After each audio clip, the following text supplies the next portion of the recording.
السلام علیکم ورحمۃ اللہ وبرکاتہ۔ الحمد للہ رب العالمین والعاقبۃ للمتقین والصلاة والسلام علی سید الاشرف الانبیاء والمرسلین وعلى آلہ الطیبین الطاہرین وأصحابه أكرمين الأكرمين أجمعين، أما بعد، فقد قال الله تبارك وتعالى في القرآن المجيد والفرقان الحميد: فأعوذ بالله من الشيطان الرجيم، بسم الله الرحمن الرحيم، نبئ عبادي أني أنا الغفور الرحيم، صدق الله العظيم۔ قال الله تبارك وتعالى في شأن حبيبه تعظيما وتكريما: إن الله وملائكته يصلون على النبي يا أيها الذين آمنوا صلوا عليه وسلموا تسليما، اللهم صل على سيدنا محمد وعلى آله وصحبه أفضل صلواتك وعدد معلوماتك وبارك وسلم۔ تمام حمد و تعریف اللہ رب العالمین کے لیے ہے، جو ساری کائنات کا خالق و رازق ہے، اور اس کا لاکھ لاکھ احسان شکر ہے کہ اس نے ہمیں خیر امت میں پیدا ہونے کا اعزاز و شرف عطا فرمایا، اور لاکھوں کروڑ درود و سلام آخائے دو جہاں تاجدار مدینہ احمد مجتبی محمد مصطفیٰ صلی اللہ علیہ وسلم پر، جن کو اللہ رب العزت نے دونوں جہانوں کے لیے رحمت بنا کر بھیجا۔ حاضرین کرام، حضور پاک صلی اللہ علیہ وسلم کی جلوہ گری سے پہلے پچھلی جو امتیں گزری ہے، ان کے لیے اللہ تبارک و تعالیٰ کے احکامات بڑے سخت تھے، ان کے لیے قانون بڑے ہی سخت تھے۔ اگر کسی شخص کے کپڑے ناپاک ہو جاتے تو ان کے لیے حکم تھا کہ وہ اپنے کپڑوں کو کاٹ دیا کریں، اور اسی طرح اگر کسی کا جسم پلید ہو جائے، ناپاک ہو جائے، تو اسے آگ سے داغا جائے، اور مالدار کے لیے زکوٰۃ کا جو حصہ تھا وہ چوتھائی حصہ نکالنے کا حکم تھا۔ اور اسی طرح پچھلی قوموں میں اگر کوئی گناہ کرتا تو گناہ کرنے کی وجہ سے اس گنہگار کی پیشانی پر اس کا گناہ لکھ دیا جاتا، اور ان کے گھروں کی چوکھٹوں پر لکھ دیا جاتا کہ اس شخص نے فلاں گناہ کا ارتکاب کیا ہے، اس شخص نے فلاں اللہ تبارک و تعالیٰ کی نافرمانی کی ہے۔ تو اس طرح اس گنہگار کی ذلت اور رسوائی ہوا کرتی۔ اور حاضرین کرام، روایات میں آتا ہے کہ جب بنو اسرائیل نے اللہ تبارک و تعالیٰ کی نافرمانی کی تو اللہ تبارک و تعالیٰ نے ان کے لیے ایسی سزائیں مقرر فرمائیں کہ گنہگار کے لیے سزا کے طور پر حلال چیزوں کو بھی حرام کر دیا جاتا، حلال چیزوں پر روک لگا دی جاتی۔ اور پھر جب وہ اللہ تبارک و تعالیٰ کی بارگاہ میں معافی مانگنے کے لیے گئے تو اس پر قرآن گواہی دے رہا ہے کہ یا قوم انی ظلمتم انفسکم باتخاذکم العجل۔ سورہ بقرہ کی آیت مبارکہ میں اللہ تبارک و تعالیٰ کا ارشاد ہے کہ اے قوم، تم نے بچھڑے کو خدا بنا کر اپنی جانوں پر ظلم کیا ہے، بس تمہیں چاہیے کہ اللہ تبارک و تعالیٰ کے حضور میں معافی طلب کرو اور اپنی جانوں کو قربان کرو، اپنے آپ کو قتل کرو، فاقتلوا انفسکم، اپنے آپ کو قتل کرو۔ تو حاضرین کرام، بنی اسرائیل نے جب بچھڑے کی پرستش کی اور اللہ تبارک و تعالیٰ کا جب حکم ہوا تو انہوں نے ایک دوسرے کی جانوں کو قربان کیا اور اللہ تبارک و تعالیٰ کی بارگاہ سے معافی حاصل کی۔ لیکن حاضرین کرام، یہ حضور پاک صلی اللہ علیہ وسلم ہی کے طفیل اللہ تبارک و تعالیٰ نے ہم پر ایسی کرم نوازی فرمائی ہے۔ حضور صلی اللہ علیہ وسلم کی تشریف آوری کی وجہ سے اللہ تبارک و تعالیٰ نے ہمارے لیے ایسے کرم کے معاملات فرمائے ہیں کہ ہر چیز میں ہمارے لیے آسانی عطا فرما دی ہے۔ ہر چیز میں اللہ تبارک و تعالیٰ نے ہمارے لیے خیر ہی خیر عطا فرما دیا ہے۔ جس طرح بنی اسرائیل کے لیے حکم تھا کہ جب اگر کپڑے ناپاک ہو جائیں تو اسے کاٹ کر پھینک دیا جائے، لیکن ہمیں اس چیز سے منع کر دیا گیا، اگر ہمارے کپڑے ناپاک ہو جائیں تو پھر ہمیں اسے کاٹ کر پھینکنے کی ضرورت نہیں ہے، بلکہ ان کپڑوں پر پانی بہا دیا جائے تو کپڑا پاک ہو جاتا ہے۔ پانی کو ہمارے لیے پاک کر دیا گیا ہے، پاک بنانے والا بنا دیا گیا ہے۔ اور اسی طرح اگر جسم بھی پلید ہو جائے تو اسے آگ سے داغنے کی ضرورت نہیں ہے، بلکہ اگر اس پر بھی پانی بہا دیا جائے تو پھر وہ جسم بھی پاک ہو جاتا ہے۔ اور بنی اسرائیل کے لیے حکم تھا کہ وہ عبادت اپنی عبادت گاہوں ہی میں کریں، ان کے لیے اسی چیز کا حکم دیا گیا کہ صرف وہ اپنی عبادت گاہ میں ہی عبادت کر سکتے ہیں۔ لیکن اللہ تبارک و تعالیٰ نے حضور صلی اللہ علیہ وسلم کے طفیل ہمارے لیے اتنی آسانی عطا فرمائی کہ ساری زمین کو اللہ تبارک و تعالیٰ نے مسجد بنا دیا۔ اب ہم جہاں چاہے فریضہ نماز کو ادا کر سکتے ہیں، اللہ کے حضور میں اپنی جبینوں کو جھکا سکتے ہیں، اللہ کی بارگاہ میں اپنے سجدے کیا کر سکتے ہیں، اپنے سروں کو جھکا سکتے ہیں۔ حاضرین کرام، اللہ تبارک و تعالیٰ کا فضل و کرم کا معاملہ ہمارے ساتھ اتنا وسیع ہے، اتنا وسیع ہے کہ پچھلی قوموں میں کوئی گناہ کرتا تو ان کی پیشانی پر لکھ دیا جاتا۔ حضور صلی اللہ علیہ وسلم کے طفیل کے اللہ تبارک و تعالیٰ نے ہمارے ساتھ ایسا کرم کا معاملہ فرمایا کہ آج اگر ہم کوئی گناہ بھی کرتے ہیں تو ہماری جبینوں پر لکھا نہیں جاتا، ہماری پیشانیوں پر لکھا نہیں جاتا، ہمارے گھروں کی چوکھٹوں پر لکھا نہیں جاتا، بلکہ اللہ تبارک و تعالیٰ نے قرآن مجید میں حضور صلی اللہ علیہ وسلم کے طفیل ہمارے لیے بار بار یہ حکم فرما دیا کہ تم میری بارگاہ میں معافی طلب کرو، بار بار حکم دیا کہ تم اپنے گناہوں کی معافی طلب کرو گے تو میں تمہاری ساری خطاؤں کو معاف کر دوں گا، تمہارے سارے گناہوں کو معاف کر دوں گا۔ تو اسی لیے شاعر نے کیا خوب کہا کہ بن کے خیر الورا آ گئے مصطفیٰ، بن کے خیر الورا آ گئے مصطفیٰ، ہم گنہگاروں کی بہتری کے لیے ایک طرف رحمتیں ایک طرف بخششیں، ایک طرف رحمتیں ایک طرف بخششیں، کیسے کیسے ہے انعام امتی کے لیے، کیسے کیسے ہے انعام امتی کے لیے۔ حاضرین کرام، ذرا بنی اسرائیل کی تاریخ کو اٹھا کر دیکھیں کہ جب انہوں نے اللہ تبارک و تعالیٰ کی نافرمانی کی تو اللہ تبارک و تعالیٰ نے ان کی شکلوں کو مسخ کر دیا، ان کے چہروں کو اللہ تبارک و تعالیٰ نے بدل دیا۔ روایات میں آتا ہے کہ ہفتے کا دن بڑا ہی مقدس دن تھا اور انہوں نے اس دن کی ناقدری کی تو اس پر اللہ تبارک و تعالیٰ نے حکم فرما دیا، جیسا کہ قرآن مجید میں ارشاد ہے کہ فَقُلْنَا لَهُمْ كُونُوا قِرَدَةً خَاسِئِينَ، کہ ہم نے حکم دیا تو کہ وہ پھٹکارے ہوئے بندر بن جائیں۔ تو حاضرین کرام، جب انہوں نے ہفتے کے دن کی ناقدری کی تو اللہ تبارک و تعالیٰ نے ان کے چہروں کو بندروں کی شکل میں تبدیل فرما دیا، ان کے چہروں کو بندر کی شکل میں اللہ تبارک و تعالیٰ نے بدل دیا۔ حاضرین کرام، پچھلی قوموں نے جب نافرمانی کی تو ان پر طرح طرح کے عذاب آئے، کسی پر اللہ تبارک و تعالیٰ نے پتھروں کی بارشیں برسائی، کسی کو اللہ تبارک و تعالیٰ نے پانی میں ڈبا کر غرق کر دیا، اور ان گنہگاروں کو،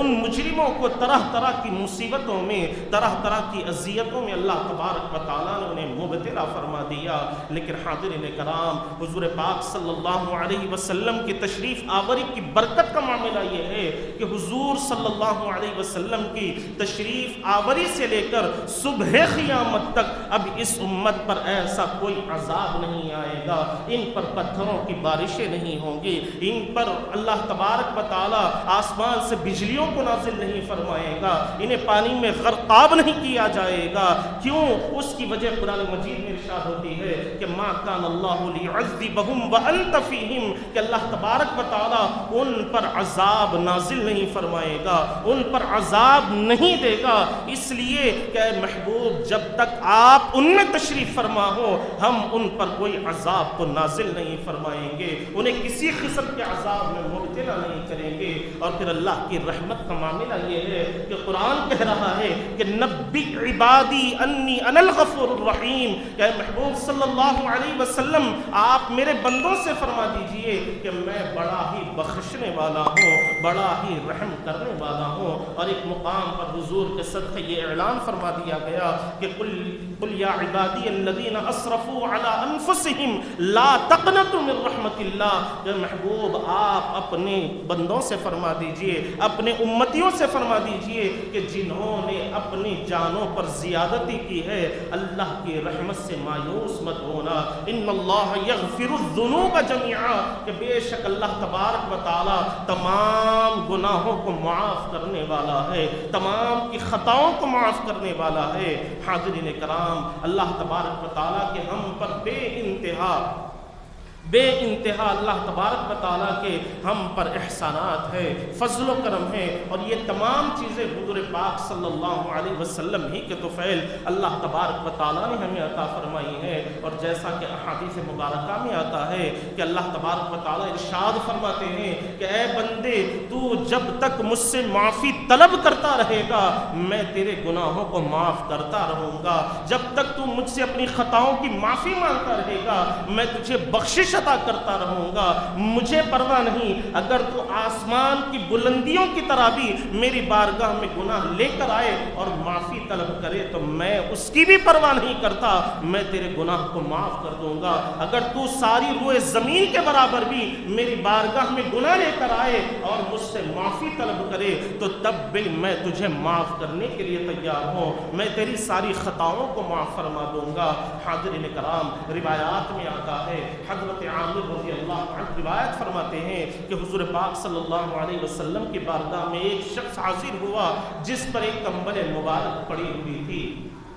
اور اس کے اندر سے کوئی چیز ابھرتی ہوئی نظر آ رہی تھی۔ ایسا محسوس ہو رہا تھا کہ اس نے کسی چیز کو پکڑ کر رکھا ہے۔ جب وہ حضور کی بارگاہ میں آیا تو پیارے آقا صلی اللہ علیہ وسلم نے ارشاد فرمایا کہ تیری کمبل میں کیا چیز چھپی ہوئی ہے؟ تو اس نے عرض کیا کہ یا رسول اللہ، جب میں آپ کی بارگاہ کی طرف آ رہا تھا تو میں نے دیکھا کہ مقام پر چڑیا کے بچے موجود ہیں اور میں نے ان بچوں کو اپنی کمبل میں لے لیا ہے، اور جب میں ان بچوں کو لے کر وہاں سے چلنے لگا تو وہ چڑیا بھی، ان بچوں کی ماں بھی میرے اطراف منڈلانے لگی، چکر کاٹنے لگی، اور جب میں نے بچوں کو زمین پر رکھ دیا تو وہ چڑیا اپنے بچوں کے پاس آئی اور ان سے لپٹ گئی، تو میں نے چڑیا سمیت اس کے سارے بچوں کو اپنی چادر میں لے لیا، اپنی کمبل میں لے لیا۔ تو آقا دو جہاں صلی اللہ علیہ وسلم نے ارشاد فرمایا کہ اس چڑیا کو زمین پر رکھ دو، تو وہ شخص نے اس چڑیا کو زمین پر رکھا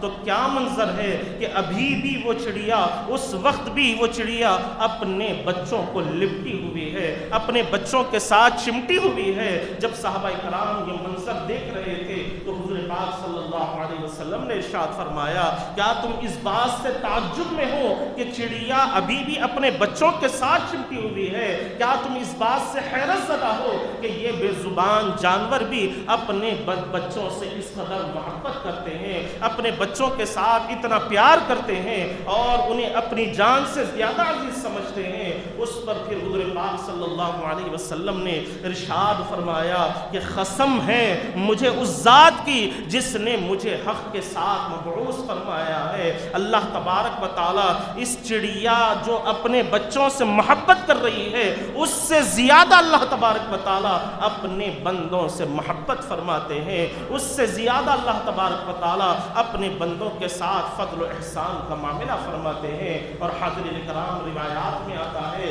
کہ ہر رات اللہ تبارک و تعالی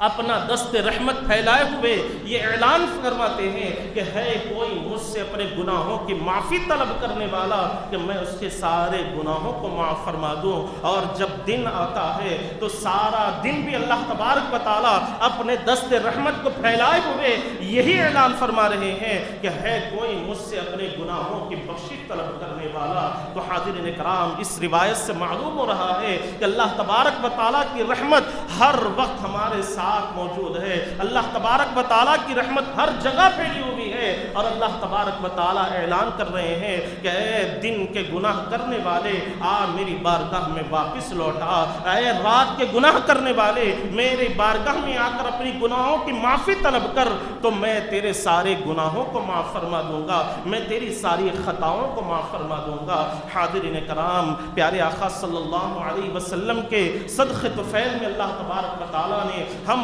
پر بے حساب احسانات فرمائے ہیں، ہمارے ساتھ بڑے ہی فضل و کرم کا معاملہ فرمایا ہے. اگر ہم گناہ پر گناہ کرنے کے باوجود بھی اللہ کی بارگاہ میں جا کر عاجزی و انکساری کے ساتھ، ندامت کے ساتھ، اپنے آنکھوں سے آنسو بہاتے ہوئے اپنے گناہوں کی بخشش طلب کریں گے تو یقیناً رب العالمین ہمارے سارے گناہوں کو معاف فرمائے گا. بنو اسرائیل کا ایک واقعہ آپ کی خدمت میں عرض کرتا چلوں. روایات میں آتا ہے کہ بنو اسرائیل میں ایک شخص تھا جس نے 100 سال کی عمر اللہ تبارک و تعالیٰ نے اسے عطا فرمائی، اور وہ ساری زندگی فسق و فجور میں مبتلا رہا، اللہ کی نافرمانی کرتا رہا، گناہوں پر گناہ کرتا رہا. جب اس کا انتقال ہو گیا تو لوگوں نے اسے شہر کے باہر اٹھا کر ایک گندگی کے ڈھیر پر پھینک دیا، اور اسی وقت حضرت موسیٰ علیہ السلام کا وہاں سے گزر ہوتا ہے تو اللہ تبارک و تعالیٰ کی بارگاہ سے یہ اعلان آتا ہے، یہ حکم ہوتا ہے کہ اے موسیٰ، ہمارے اس نیک بندے کو اس گندگی کے ڈھیر سے اٹھاؤ اور اسے غسل دو، اسے کفن پہناؤ، اس کی نماز جنازہ پڑھو، اور جتنے لوگ بھی اس کی نماز جنازہ میں شریک رہیں گے میں اس کے سارے گناہوں کو معاف کر دوں گا، میں ان کی ساری خطاؤں کو معاف فرما دوں گا. چنانچہ حضرت موسیٰ علیہ السلام اس گندگی کے ڈھیر سے اس شخص کو اٹھاتے ہیں، اس کو غسل دیا جاتا ہے، کفن پہنایا جاتا ہے، نماز جنازہ پڑھی جاتی ہے. جب اسے قبر میں دفن کر دیا جاتا ہے تو پھر حضرت موسیٰ اللہ کی بارگاہ میں عرض گزار ہوتے ہیں کہ مولا، یہ تو ایسا بندہ تھا کہ جس نے 100 سالہ زندگی میں ساری زندگی گناہوں پر گناہ کرتا رہا، ساری زندگی تیری نافرمانی کرتا رہا، فسق و فجور میں مبتلا رہا. مولا، یہ کیا کرم کا معاملہ ہے کہ تو نے مجھے حکم دیا کہ میں اسے غسل بھی دوں، اسے کفن بھی پہناؤں، اس کی نماز جنازہ بھی پڑھوں، اور پھر کرم نوازی کا یہ معاملہ کہ تو نے یہ اعلان فرما دیا کہ جو بھی اس کی نماز جنازہ میں شریک رہے گا تو میں اس کی بھی ساری خطاؤں کو معاف فرما دوں گا. مولا، اس میں کیا راز چھپا ہوا ہے؟ مولا، اس میں کیا چیز ہے کہ جس کی وجہ سے تو نے یہ اعلان فرما دیا ہے؟ تو اللہ تبارک و تعالیٰ کی بارگاہ سے حکم ہوتا ہے کہ اے موسیٰ، یہ شخص یقیناً ساری زندگی گناہوں میں مبتلا رہا، فسق و فجور میں مبتلا رہا، مجھے ناراض کرتا رہا، لیکن ایک موقع ایسا آیا کہ اس نے تورات کھولی، اور توریت میں جب اس نے میرے محبوب کا نام دیکھا تو میرے محبوب محمد صلی اللہ علیہ وسلم کے نام مبارک کو بوسہ دے دیا. تو اے موسیٰ، مجھے اس بندے کی وہی ادا پسند آئی تو میں نے اس کے سارے گناہوں کو معاف فرما دیا، اس کی ساری لغزشوں کو میں نے معاف فرما دیا. تو حاضرین کرام، غور فرمائے کہ ایک ایسا شخص جس نے ساری زندگی اللہ کو ناراض کیا، ساری زندگی اللہ تبارک و تعالیٰ کی نافرمانی کرتا رہا، لیکن حضور پاک صلی اللہ علیہ وسلم کا جب نام مبارک کو اس نے دیکھا تو محبت کے ساتھ چوم لیا، تو اللہ تبارک و تعالیٰ نے اس کے ساری خطاؤں کو معاف فرما دیا. تو ذرا غور فرمائیں، ہم تو حضور کے چاہنے والے ہیں، اللہ نے ہمیں حضور کی امت میں پیدا ہونے کا اعزاز و شرف عطا فرمایا ہے. اگر ہم بھی اللہ کے حضور میں اپنے گناہوں کی معافی طلب کریں گے اور صحیح طور پر پیارے آقا صلی اللہ علیہ وسلم کے امتی بننے کی کوشش کریں گے تو یقیناً اللہ تبارک و تعالی ہمارے سارے گناہوں کو معاف فرمائے گا۔ اور اس کی کرم نوازی کا معاملہ یہ ہے کہ قرآن مجید میں بار بار ارشاد ہو رہا ہے کہ یا ایھا الذین آمنوا توبوا الی اللہ توبۃ نصوحا، کہ اے ایمان والو اللہ تبارک و تعالی کی بارگاہ میں معافی طلب کرو، ایسے اپنے گناہوں سے معافی طلب کرو کہ آئندہ کے لیے وہ نصیحت بن جائے۔ اور ایک مقام پر ارشاد ہو رہا ہے کہ وَاسْتَغْفِرُوا رَبَّكُمْ إِنَّهُ كَانَ غَفَّارًا، کہ اللہ کے حضور میں استغفار کیا کرو، معافی طلب کیا کرو، بے شک اللہ تبارک و تعالی رحم کرنے والا ہے، گناہوں کو بخشنے والا ہے۔ حاضرین کرام، بار بار جب اللہ تبارک و تعالی قرآن مجید میں یہ اعلان فرما رہے ہیں، بار بار اللہ تبارک و تعالی ہمارے ساتھ ایسی کرم نوازی کا معاملہ کر رہے ہیں، تو پھر ہمیں بھی چاہیے کہ ہم اپنے گناہوں سے باز آ جائیں،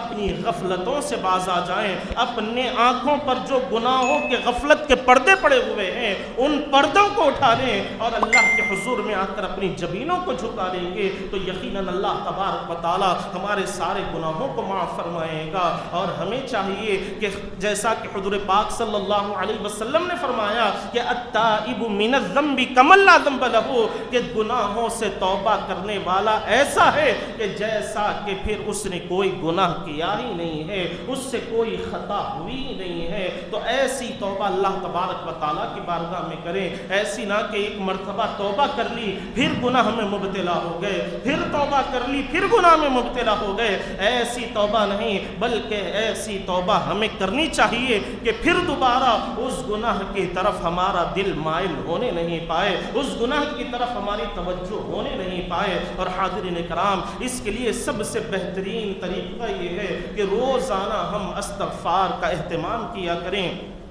اور آقائے دو جہاں صلی اللہ علیہ وسلم نے ارشاد فرمایا کہ میں خود روزانہ اللہ کی بارگاہ میں استغفار کیا کرتا ہوں۔ تو حضور پاک علیہ السلام کے اس عمل مبارک سے ہمیں یہ پیغام ملتا ہے کہ جب تم سے کوئی گناہ سرزد ہو جائے، کوئی خطا تم سے ہو جائے، جب کسی وجہ سے تم نے اللہ کو ناراض کیا ہے تو اس کو منانے کا بہترین طریقہ استغفار ہے۔ جب تم استغفار کو اپنا لو گے تو یقیناً اللہ تبارک و تعالیٰ اس کی برکت سے تمہارے سارے گناہوں کو معاف فرما دے گا۔ اور محدث دکن حضرت عبداللہ شاہ صاحب علیہ رحمت و رضوان اپنی کتاب فضائل نماز میں ارشاد فرماتے ہیں کہ اگر کسی بندے کو استغفار پڑھنے کی توفیق مل جائے، درود شریف پڑھنے کی توفیق مل جائے، تو اس کا مطلب یہ ہے کہ اللہ تبارک و تعالی اسے عذاب میں مبتلا کرنا نہیں چاہتے، اسے عذاب میں اللہ تبارک و تعالی گرفتار کرنا نہیں چاہتے۔ تو یہ اعزاز ہے ان لوگوں کے لیے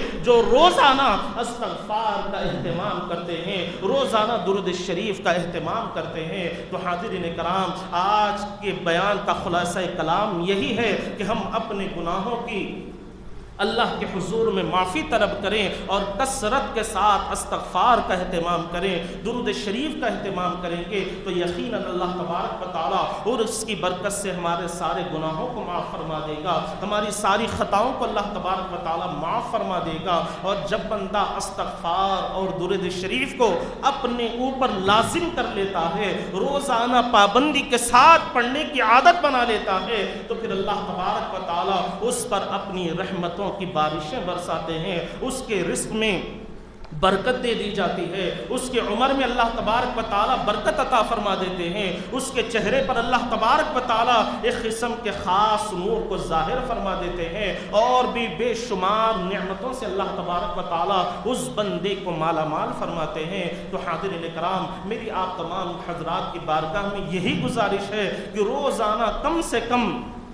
500 مرتبہ استغفار کا اہتمام کریں اور 500 مرتبہ درود شریف کا اہتمام کریں گے، اور جب آپ عمل کریں گے تو یقیناً اس کے آپ کو نتائج بھی بہترین ملیں گے۔ اگر آپ پابندی کے ساتھ اس پر عمل پیرا ہو جائیں گے، یاد رکھیں کہ حدیث پاک میں آتا ہے کہ جب بندہ درود شریف پڑھتا ہے تو پیارے آقا صلی اللہ علیہ وسلم فرماتے ہیں جب تک بندہ مجھ پر درود پڑھتا ہے تو فرشتے اس کے لیے دعائیں کیا کرتے ہیں، فرشتے اس کے لیے رحمت اللہ کی بارگاہ میں مانگتے رہا کرتے ہیں، تو یہ انعام دعا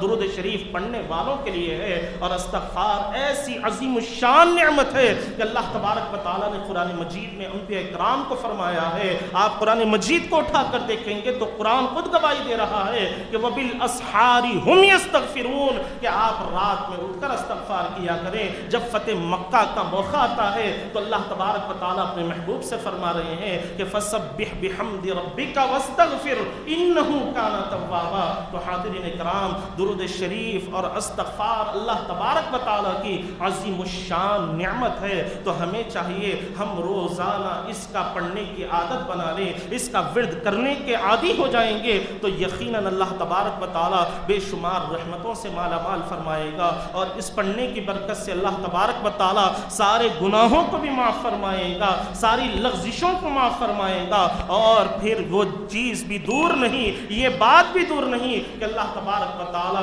درود پاک کے پڑھنے کی برکت سے ہمیں اپنے محبوبین میں شامل فرما لے گا۔ آخر میں دعا ہے کہ جو کچھ کہا گیا، جو کچھ سنا گیا، اس پر اللہ تبارک و تعالیٰ ہم تمام کو عمل کرنے کی توفیق عطا فرمائیں، اور ہمیں صحیح طور پر اللہ تبارک و تعالیٰ اپنے محبوب کا امتی بننے کی توفیق عطا فرمائے، اور صحیح طور پر آقائے دو جہاں صلی اللہ علیہ وسلم کی پیروی کرنے والا اور اطاعت میں اپنی زندگی کو گزارنے والا بنائے۔ وآخر دعوانا ان الحمد للہ رب العالمین۔